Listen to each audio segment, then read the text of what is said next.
देश की सुरक्षा के लिए 5 टन सोना दान कर दिया। मीर उस्मान अली दुनिया के सबसे अमीर इंसान थे। उनकी अमीरी का अंदाजा इस बात से लगाया जा सकता है कि उनका अपना खुद का बैंक था। साल 1944 में उन्होंने ही स्टेट बैंक ऑफ हैदराबाद की स्थापना की, जो बाद में भारतीय स्टेट बैंक में बदल गया। वो 438 करोड़ रुपए की कीमत वाले हीरे को पेपर वेट की तरह इस्तेमाल करते थे।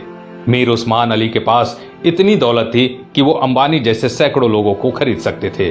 उनके पास 236 अरब डॉलर के करीब संपत्ति थी। एक वक्त था जब दुनिया के सबसे अमीर इंसान थे मीर उस्मान।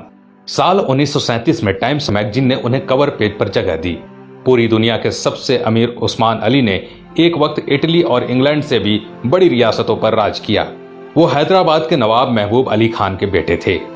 आजादी से पहले तक वो हैदराबाद के निजाम रहे और फिर जनवरी 1950 को हैदराबाद के पहले राज्य प्रमुख बने।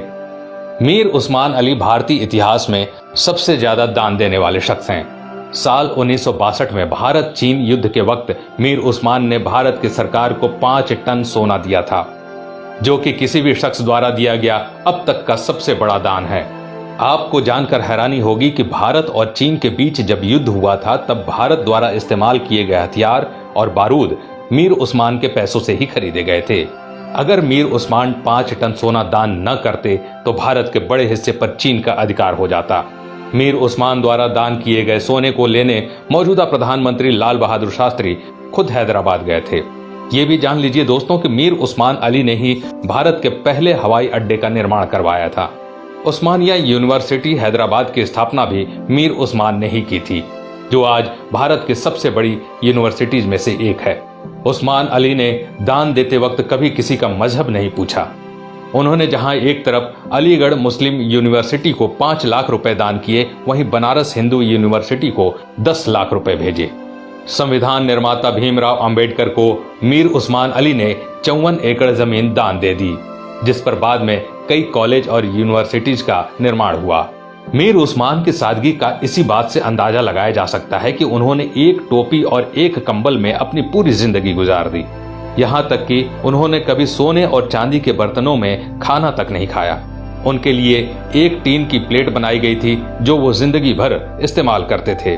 निजाम म्यूजियम में मौजूदा दस्तावेजों के मुताबिक मीर उस्मान का जनाजा दुनिया का सबसे बड़ा जनाजा था। मीर उस्मान अली कहा करते थे कि जब तक निजाम जैसा मुसलमान जिंदा है, इस धरती की तरफ कोई आंख उठाकर भी नहीं देख सकता। ये वीडियो बनाने का मकसद उन लोगों की आंखें खोलना है दोस्तों, जो भारत की एकजुटता पर सवाल उठाते हैं, धर्म निरपेक्षता पर सवाल उठाते हैं, जो हिंदू मुसलमान के भाईचारे पर सवाल खड़ा करते हैं। शर्म आनी चाहिए उन लोगों को कि जिस देश में कलाम साहब, मीर उस्मान साहब जैसे शख्स पैदा हुए, उन महान शख्स वाले देश में इस तरह के लोग इस तरह की घटिया सोच रखते हैं। अगर एक मुसलमान होने के नाते आपको गर्व महसूस हुआ तो इस वीडियो को दोस्तों लाइक जरूर कीजिए और शेयर भी जरूर कीजिए, ताकि ये बेहतरीन जानकारी सब तक पहुंच सके। आज के लिए बस इतना।